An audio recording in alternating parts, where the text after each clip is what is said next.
iremos falar sobre vida devocional. E vida devocional está intimamente ligado com essa igreja viva, que ultrapassa muito, muito as nossas programações, os nossos eventos, os nossos ministérios, que continuam precisando de ajuda e vamos continuar lutando por eles, tá? Mas vida devocional é muito mais do que isso. Eu queria primeiro falar sobre valores. E eu quero falar por valores porque no ano ali de 2010, 2011, como igreja, nós gastamos várias reuniões, acho que pode voltar uma, isso, definindo quais são os valores da nossa igreja. Porque qualquer igreja batista que se preze tem como valor a palavra de Deus. A gente acredita na palavra de Deus, a gente proclama a palavra de Deus, a gente quer viver em comunhão com Deus. Mas tem várias características que marcam e diferenciam as igrejas.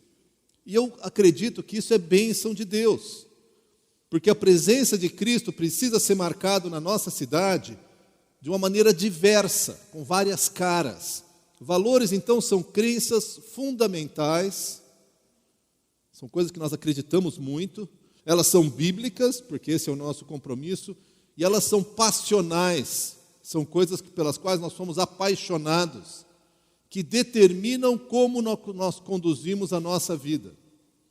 Se para você a integridade da família é uma coisa que você acredita e que é fundamental e pela qual você é apaixonado, isso é um valor para você. Então, naquela época, mais ou menos 2010, 2011, depois de muitas reuniões, nós chegamos a 8 valores.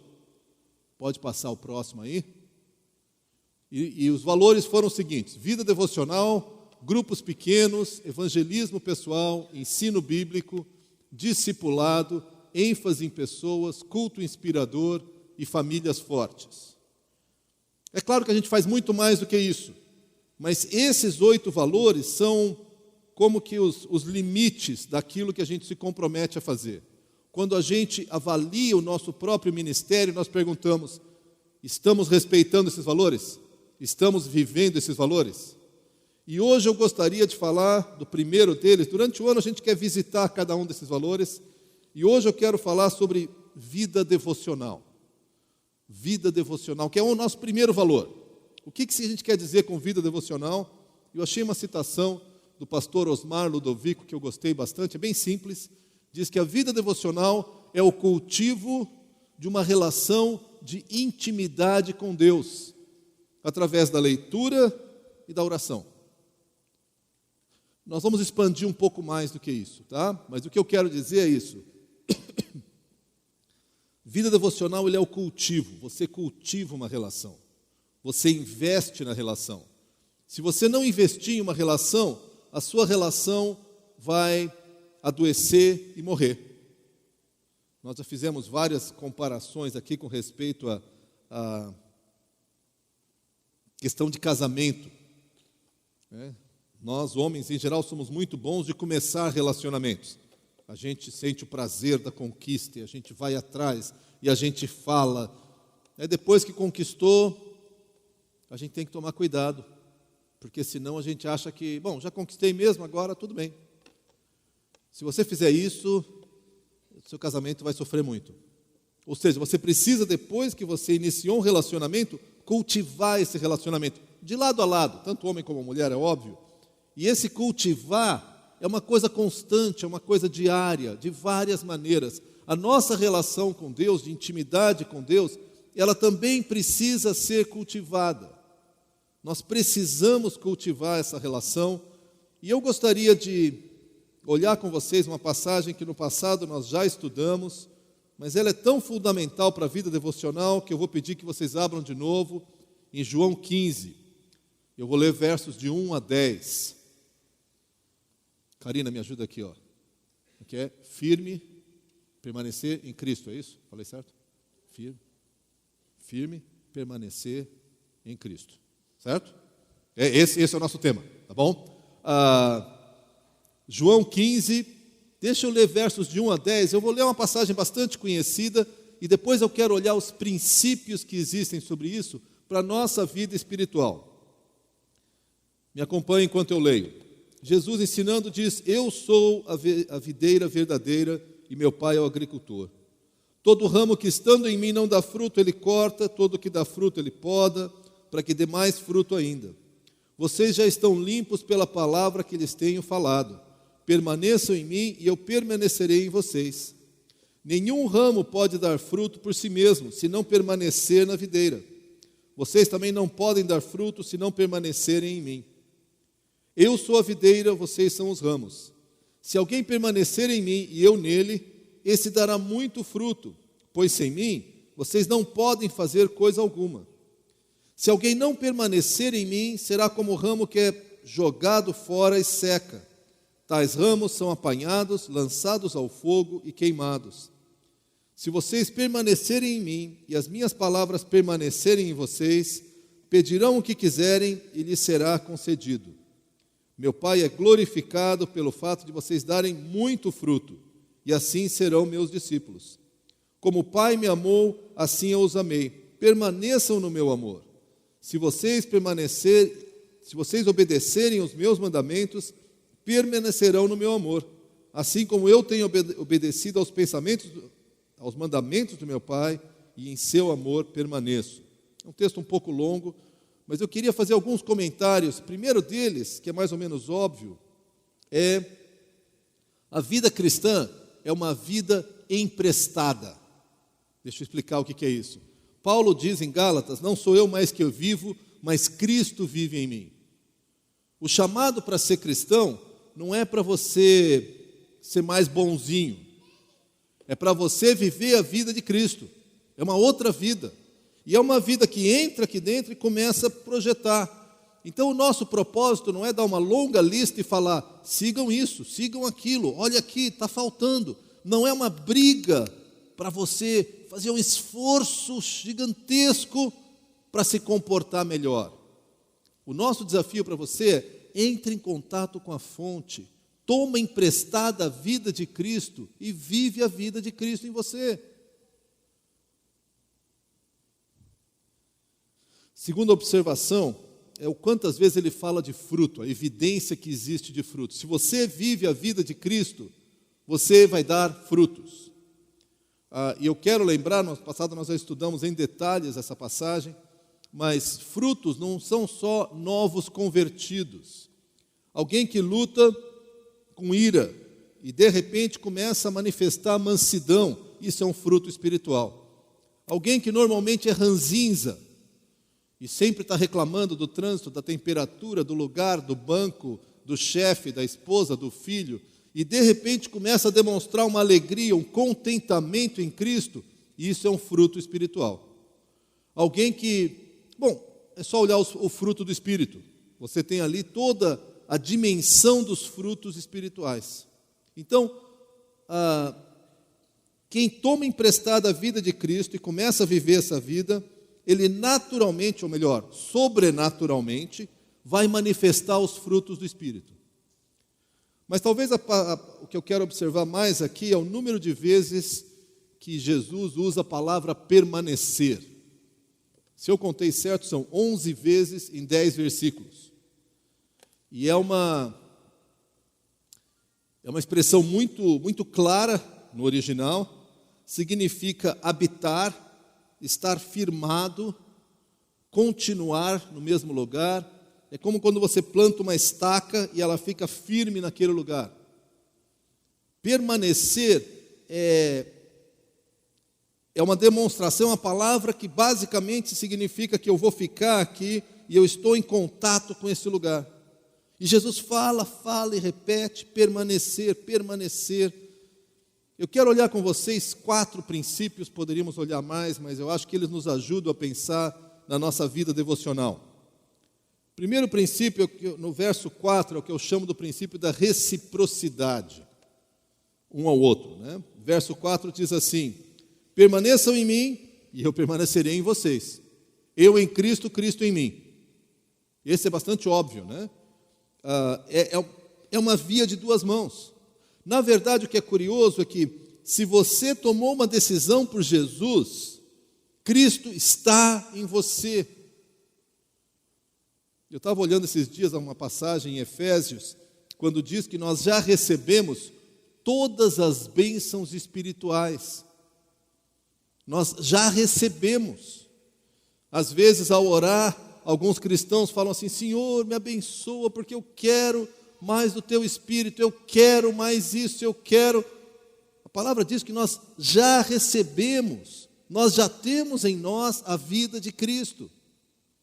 O problema é se eu estou conectado com essa vida ou não. Mas não me falta nada para eu poder crescer na minha vida espiritual. Falta a minha entrega. O que eu quero dizer, não falta nada de Cristo em mim. Não é que Cristo falou assim: tá, eu vou entrar na vida do Daniel, mas vou colocar só o dedinho lá. Não vou colocar só a minha mão, o resto não. Não, quando você aceita Jesus, Ele vem para viver na sua vida. Ele fala: eu vou estar contigo 100%. Aí você fala: Daniel, mas por que eu não consigo viver a vida cristã como eu gostaria? Eu acho que essa pergunta é excelente, é isso que nós queremos olhar aqui. Mas o primeiro princípio que a gente vê é isso: permaneçam em mim e eu permanecerei em vocês. O princípio que está colocado aqui é que Cristo está em nós, mas nós precisamos cultivar essa relação. Talvez a gente precisa cultivar, prestar atenção na presença de Cristo em nós. Se eu não prestar atenção na presença de Cristo em mim, pode ser que eu passe o dia inteiro, Ele está em mim, mas eu não estou nele, percebe? Eu estou correndo no meu dia a dia, eu estou tentando ser um bom cristão, eu estou tentando não fazer muita besteira e fico bravo com o governo, com o trânsito, com o motorista, com o meu chefe, com o meu empregado, com as leis, com os impostos, com a minha esposa, com o meu marido. Eu fico bravo com todo mundo. Mas provavelmente é porque eu não estou em Cristo. Eu não estou permanecendo nele. Ele está em mim, eu não estou nele. E nós vamos cultivar, prestar atenção nessas pequenas coisas. O segundo princípio é o princípio da capacitação. Versos de 4 a 6. No 4 ele já fala isso com muita clareza.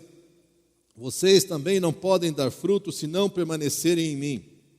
5 ele diz: eu sou a videira, vocês são os ramos. Se alguém permanecer em mim e eu nele, esse dará muito fruto. Repara na próxima frase: pois sem mim vocês não podem fazer coisa alguma. De novo, nós temos falado isso, repetido isso, mas o fato é, só frutifica quem permanece em Cristo. Frutificar, ter a vida transformada, ser capaz de perdoar, abandonar pecado, adquirir novos hábitos, investir em vidas, ministrar, como eu falei que nós ministramos o tempo todo, só acontece se eu permaneço em Cristo, porque sem Ele, eu não posso fazer nada que vale a pena. Eu vou sobreviver na minha vida cristã, eu vou viver a minha vida cristã, vou me virar, mas não é uma coisa assim de realmente estar frutificando o que vem de dentro. Sem mim não podemos fazer, sem Jesus não podemos fazer coisa alguma. Não precisa me responder. Mas quanto tempo por dia você passa na presença de Jesus? Sim, Ele está dentro de você, eu sei disso. Quanto tempo por dia a sua mente está conectada com Jesus? Tem um pesquisador norte-americano, George Barna, que falou que, em média, são cerca de 2,5 minutos que os cristãos passam pensando em Cristo. Eu não sei de onde é que ele tirou essa média. Também não estou muito preocupado com essa média, mas eu acho que tem muito de verdade nisso. É claro que você fala: Daniel, eu tenho que trabalhar, não posso ficar estudando a Bíblia o dia inteiro. Tá bom, é verdade. Mas tem um monge, que eu creio que era cristão, o irmão Lourenço, que trabalhava na cozinha de um mosteiro, e era um grande herói de oração. Escreveu vários livros e pensamentos sobre oração. E ele trabalhava na cozinha. E ele falava assim que mantinha uma conversa constante com Jesus. Ele falou: eu estou sempre na presença do meu Jesus. Ele falou: é como assim? Dando uma olhada para ele, ele olha para mim. É uma comunhão entre a minha alma e Cristo. E aqui eu começo a pensar E desculpa de novo a ilustração, quando o seu casamento está andando bem, e você está num momento gostoso, na presença do marido, da esposa, recebendo gente em casa, não quer dizer que você isola todo mundo e fica só um de mão dada olhando para o outro. Seria meio esquisito até, né? Cheio de gente, você não fala com ninguém, só o marido com a esposa. Ao mesmo tempo, você provavelmente já teve algumas situações de um olhar para o outro no meio da reunião, tem gente passando, é um sorriso, é um olhar, é um pedido de socorro às vezes, né? Olha, preciso, né? Não precisa nem falar. Com o olhar existe uma comunicação, com o olhar existe comunhão. Se isso é possível entre dois seres humanos pecaminosos e desorientados, quanto mais com o nosso Deus. Se durante o dia eu consigo olhar para Deus e falar, Senhor, está difícil essa tarefa, não estou conseguindo fazer, mas eu quero fazê-la para a Tua glória. Senhor Jesus, esse meu filho, eu amo esse meu filho, mas no momento eu quero matá-lo. Não, nenhum de vocês pensa isso, só eu. Não penso mais, tá? Os meus filhos estão presentes aqui, não penso mais, fiquem tranquilos, tá? Mas assim, aquele momento de profunda frustração, você pode no meio daquele momento falar, Senhor Jesus, eu não sei o que o Senhor quer fazer com isso, mas no meio da tribulação eu quero orar para Ti, uma oração flecha. Senhor, me abençoa agora. Senhor, eu quero estar em contato contigo. Senhor, eu preciso da Tua graça. Senhor, essa comunicação rápida, isso é o permanecer. E se a gente não permanece, a gente não frutifica. Porque sem Cristo nós não podemos fazer nada. Deixa eu avançar um pouco mais aqui ainda. Tem dois princípios mais que eu quero falar, um deles nos versos 7 e 8, que eu chamei de alinhamento na oração. Versos 7 e 8 dizem assim, se vocês permanecerem em mim e as minhas palavras permanecerem em vocês, pedirão o que quiserem e lhes será concedido. Meu Pai é glorificado pelo fato de vocês darem muitos frutos e assim serão meus discípulos. Oração é fundamental para permanecer. Agora imagina só se eu quero ter um momento legal com a minha esposa, um momento íntimo, um momento romântico, e eu chego para ela e falo, minha esposa querida, ó amada minha. É um bom começo, né? Eu falo, sabe o que é? Olha, as minhas camisas não estão muito bem passadas. E, na verdade, eu vi que aquele canto da casa está meio sujo. Dá para dar uma melhorada ali? E aquela sobremesa que você faz, que eu gosto tanto, faz 2 semanas que tu não faz sobremesa para mim. E, na verdade, quando tu ouve música, está um pouco alto, dá para baixar? Inclusive, um dos filhos está me incomodando. O que você pode fazer a respeito? O que vocês acham? Ganhei o coração da esposa? É capaz de ganhar uma panelada da esposa, alguma coisa assim. Por que a gente faz isso com Deus? A gente fala, ó Deus, meu Senhor amado e querido, sabe o que é? Ó, meu chefe está me incomodando, tá, eu queria dinheiro para comprar aquele sapato, meu emprego está ruim. É isso que a gente faz com Deus. A gente chega para Deus, puxa uma lista e Deus, vamos ter um momento de comunhão. Sabe o que eu quero? Eu quero isso. Existe alguma coisa errada no nosso modo de orar, gente? Isso não é oração, isso é lista de compras. Mas a gente chega para Deus assim, o que eu vejo, olha só o verso 7. Se vocês permanecerem em mim e as minhas palavras permanecerem em vocês, pedirão o que quiserem e lhes será concedido. A gente gosta da segunda parte. Vou pedir o que eu quiser e me será concedido. Tem 2 frases antes. Se você permanecer em mim e a minha palavra permanecer em você, ou seja, se você estiver alinhado com a vontade de Deus, você vai orar a vontade de Deus e Deus vai fazer a sua vontade. Claro, não é? Ou seja, em vez de uma lista de compras, você vai chegar para Deus e falar, Deus, está difícil, tem uma série de tribulações aqui, mas o que o Senhor quer que eu faça nesse meio? Senhor, me dá capacidade para realizar a tua vontade. Eu quero amar esse meu vizinho que me incomoda. Eu quero respeitar o meu chefe, que às vezes é injusto. Eu quero motivar o meu empregado, que às vezes é um mala completo. Eu quero te servir, eu quero entender a tua vontade, quero fazer a tua vontade. Agora eu não consigo, muda o meu coração. É uma outra oração, percebe? E você está pedindo o que você quer ainda. Senhor, olha, eu estou com uma doença, Não sei qual a tua vontade, mas eu quero que o Senhor tire essa doença de mim. Mas sabe o que eu quero mais? Que a tua vontade seja feita. Então me capacita para fazer a tua vontade. Existe um outro alinhamento, que é o alinhamento na obediência. Versos 9 e 10, nós lemos assim: como o Pai me amou, assim eu os amei. Permaneçam no meu amor.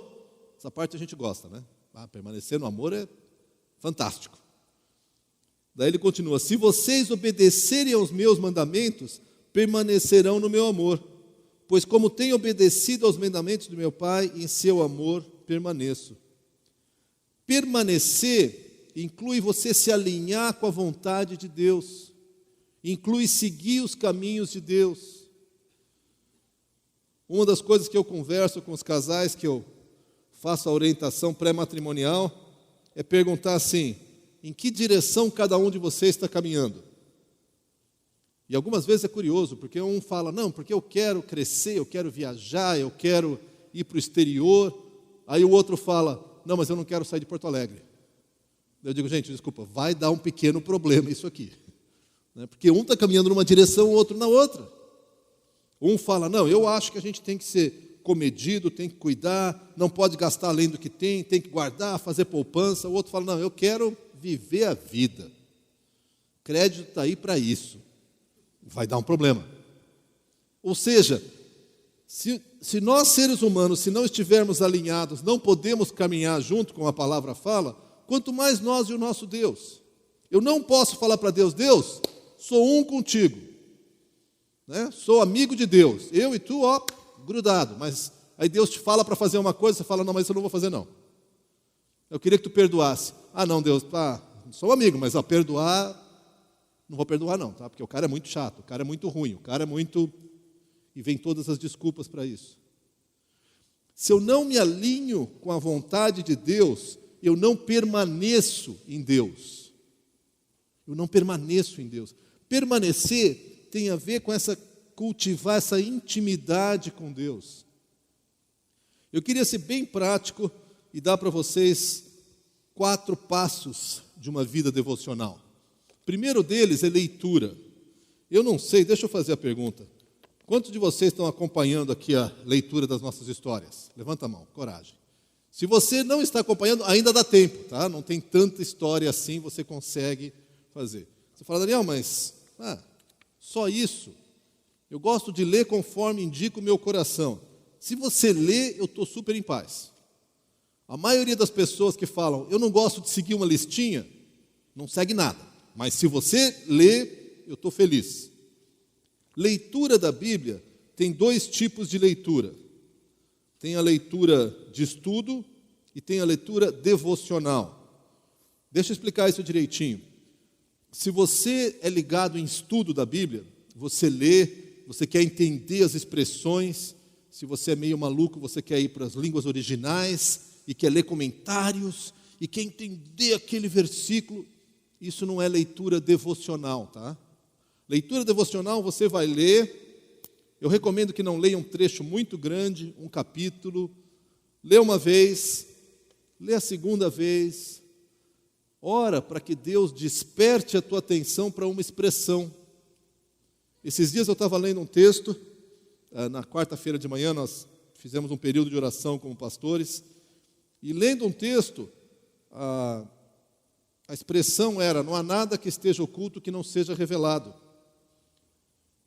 E por meio daquilo, eu parei para refletir sobre aquilo e comecei a orar sobre isso. E Deus falou ao meu coração de uma maneira muito clara, dizendo assim: Daniel, fala menos. Alguns de vocês estão felizes porque o sermão vai acabar mais cedo. Não foi nesse contexto, tá? Fala menos no sentido de que você não precisa falar sempre. Tem situações, conversas que você não precisa falar. Porque eu tenho um impulso muito grande de falar. Se você não tem um impulso de falar, você tem um impulso de ficar quieto, talvez Deus dissesse para você: fala. Para mim ele disse: fala menos. Agora, não é o que o texto diz, não é a interpretação direta do que o texto diz. É uma interpretação que Deus falou ao meu coração, porque seguido da leitura, nós temos o que eu chamo de meditação. Meditação é isso que eu fiz. Eu peguei um trecho e comecei a orar por isso. Coisas ocultas, que tudo que está oculto vai ser revelado, né? Por que será que eu fico às vezes agitado e quero falar E Deus falou, você não precisa falar. Isso é fruto de meditação. É você ruminar o texto, é você parar em cima do texto e ler o texto e ficar com aquele pensamento. E eu vou dizer para vocês, às vezes a frase fica na minha cabeça por dias. Eu estou dirigindo e de vez em quando vem aquela frase na cabeça. Eu entro numa conversa, vem a frase na minha cabeça. Permanecer não é ficar de Bíblia aberta o dia inteiro, mas é você ler, prestar atenção, meditar sobre aquilo, pegar alguma coisa ali e passar o dia inteiro ruminando em cima daquilo. Não precisa ser uma coisa assim, uma verdade fantástica. Às vezes é. Essa foi uma coisa muito pessoal que Deus tinha para me dizer. Depois da meditação, segue oração. E aqui não é que tem uma sequência, às vezes você ora, lê, medita e ora de novo. Eu estou falando só dos componentes desse momento devocional. Oração, como eu falei, não é lista de pedidos. Às vezes em alguns grupos eu vejo isso. Chega na hora da oração, o pessoal fala, quais são os pedidos? Aí a lista, 25 pedidos, porque minha tia tem um gato que fugiu para a vizinha e parece que o gato está machucado. Vamos orar pelo gato da minha tia que fugiu para a vizinha. Eu não tenho problema de você orar por gato, ou cachorro, ou qualquer outra coisa, tá? O momento de oração é muito mais do que isso. O momento de oração é a mesma coisa de você encontrar um amigo querido. Na sexta-feira à noite, meu cunhado está aqui, vocês estão vendo que eu estou bem comportado, né? Meu cunhado está presente, eu quero fazer uma boa imagem para ele. Mas na sexta-feira à noite, além do meu cunhado, tinha também uma amiga nossa que cresceu conosco muitos anos atrás, e nós passamos a sexta-feira à noite juntos conversando. O que nós conversamos? Como é que está a sua vida? O que tem acontecido? O que é importante para você? E rapidamente nós começamos a entrar em alguns assuntos que são assim, palpitantes para nós. Descobrimos que nós temos muita coisa em comum, provavelmente algumas coisas que não são tão em comum assim. Mas quando você conversa com um amigo, você não faz lista de pedidos. Aliás, seria muito chato, né? Você encontrar com um amigo depois de muitos anos, o que você faz? Eu trabalho num banco. Cara, me faz um empréstimo. Como assim? Né? Faz 10, 20 anos que tu não fala comigo, a primeira coisa que tu fala é empréstimo? Não, vamos conversar, deixa eu sentir o teu coração. Oração é isso, é você gastar um tempo de comunhão com Deus. E para mim tem um quarto elemento, que é adoração. Vocês sabem, já confessei várias vezes, que eu não sou uma pessoa musical. Eu gosto de música, mas para mim aquele negócio de me dá uma nota assim, a pessoa sabe que nota que é um milagre. Isso para mim é uma coisa louca. Tá? Eu acompanho mais ou menos e gosto, mas adoração, gente, tem muito pouco a ver com música. A música ajuda um monte, nós concordamos, acreditamos que a música, por tocar o coração, ela facilita, ela te introduz na adoração, mas a adoração não é música. A música pode te levar a adorar, ou não. Adoração é você reconhecer quem é Deus, é você se alegrar na presença de Deus e falar, Deus, Tu és Senhor.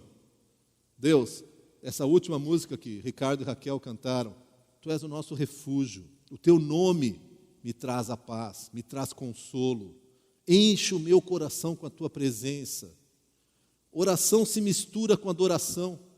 Na verdade, esses 4 elementos fazem isso.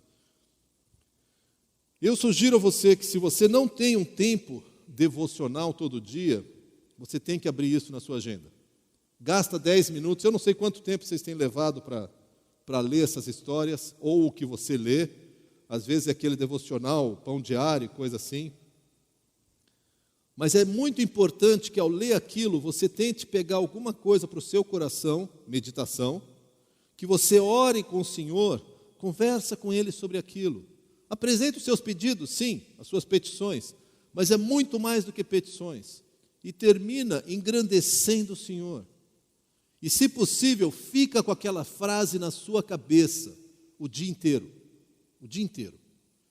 Conversa com alguém. Sabe o que eu li hoje? Hoje eu li isso aqui. O que tu acha? Tu vai perceber que as conversas começam a mudar em casa. As conversas começam a mudar no seu dia a dia. Por quê? Porque você está permanecendo em Cristo. E por permanecer em Cristo, o fruto espiritual vai vir. Deixa eu te pedir para abrir numa última passagem. Quero falar sobre paixão e devoção. Filipenses capítulo 3, versos de 7 a 11. E por que eu quero olhar essa passagem? Porque, como igreja, nós temos uma forte tradição de estudo da palavra. E eu não peço desculpas por isso, nós queremos continuar estudando a palavra e cada vez vamos estudar mais. Domingo que vem eu quero falar sobre uma nova oportunidade que nós queremos oferecer para a igreja de estudo da palavra. Nós queremos estudar a palavra, mas nesse momento eu quero falar sobre algo que é mais do que estudo, ou é em paralelo ao estudo, ou acrescenta ao estudo. O apóstolo Paulo, a partir do verso 7, escreve assim: mas o que para mim era lucro, passei a considerar como perda por causa de Cristo. Mais do que isso, considero tudo como perda, comparado com a suprema grandeza do conhecimento de Cristo Jesus, meu Senhor, por quem perdi todas as coisas. Eu as considero como esterco para poder ganhar a Cristo. Deixa eu parar aqui um pouquinho. A paixão de Paulo é visível, não é? Fala, gente, eu perdi muita coisa, não tem importância, eu perco mais, eu perdi tudo, eu quero estar com Cristo.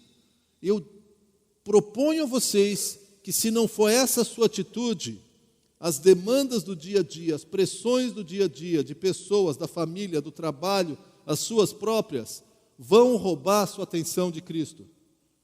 Você fala, Daniel, mas você consegue viver assim o tempo todo? Não, eu não consigo. Mas eu volto para cá. Tem dias em que eu levanto de manhã, essa é uma prática que eu tenho, e logo ao levantar, eu falo, Senhor Jesus, eu quero viver contigo, eu quero andar contigo.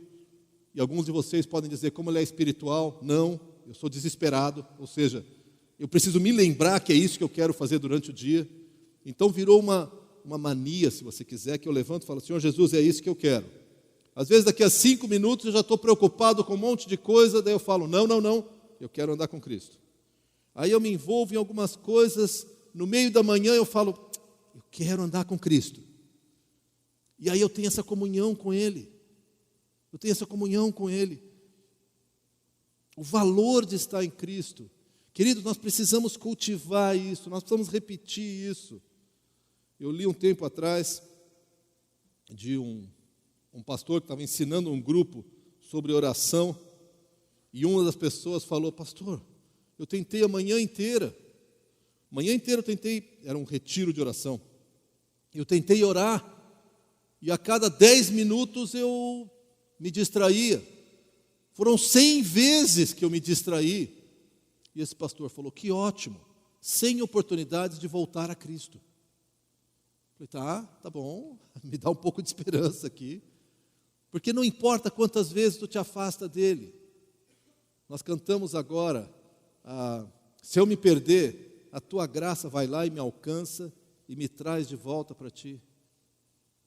A graça de Cristo está sempre pronta a te pegar de volta, a te receber de volta. Enquanto o inimigo fala, tu não presta, a partir de agora nem Deus te quer. Mas ele é mentiroso, não é? E Deus fala, eu te quero. Deus, mas eu não me aguento, eu já caí 100 vezes. Ele fala, não tem importância não, eu quero você, eu te quero de novo. A passagem continua, quando Paulo diz assim, considero como esterco para ganhar a Cristo, e ser encontrado nele, não tendo a minha própria justiça que procede da lei, mas a que vem mediante a fé em Cristo, e a justiça que procede de Deus, e se baseia na fé. Quero conhecer o poder da sua ressurreição. Nós não vamos conseguir nos transformar. Não está em nós esse poder.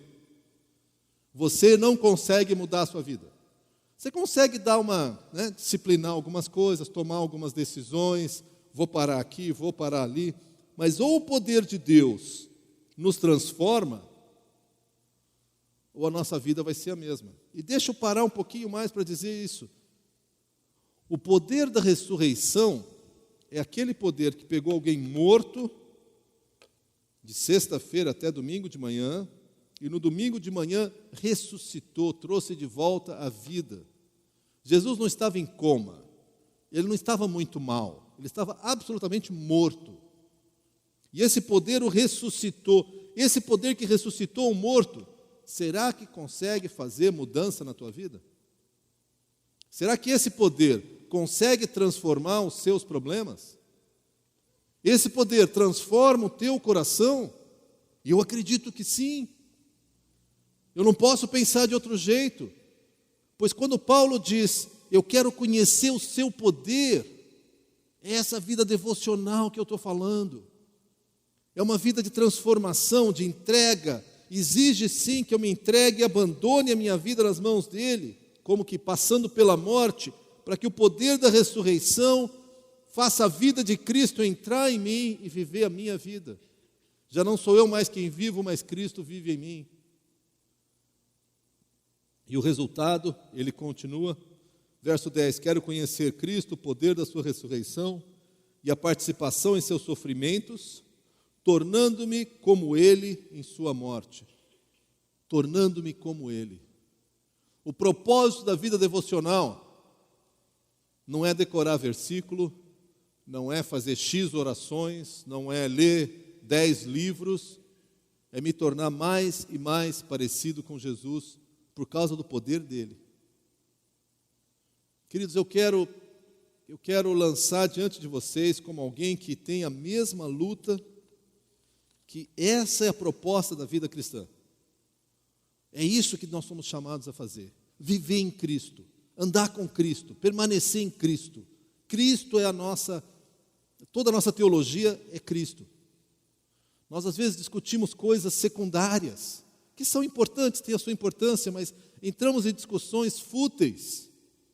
Seja na área de teologia, de política, de igreja, de governo, de autoridade, o nosso propósito é viver em Cristo. Sermos como Ele. E como é que eu faço isso? Vida devocional, caminhando com Ele, olhando para a cruz, entregando as minhas lutas a Ele, confessando os meus pecados, caminhando com Cristo. Minha oração é que Deus esteja transformando a nossa vida, quebrando as barreiras que nós ainda temos. E se você participa de um grupo pequeno, minha oração também é que essa semana você e seu grupo possam gastar um tempo tentando entender o que é vida devocional. E como é que vocês estão. E eu sei que vários de vocês têm experimentado vitória em vida devocional. Têm tido momentos muito íntimos com Deus. Eu temo que a maioria de nós não. Te convido então a baixar a sua cabeça e me acompanhar nessa oração, pedindo que vida devocional seja a vida que nos marca.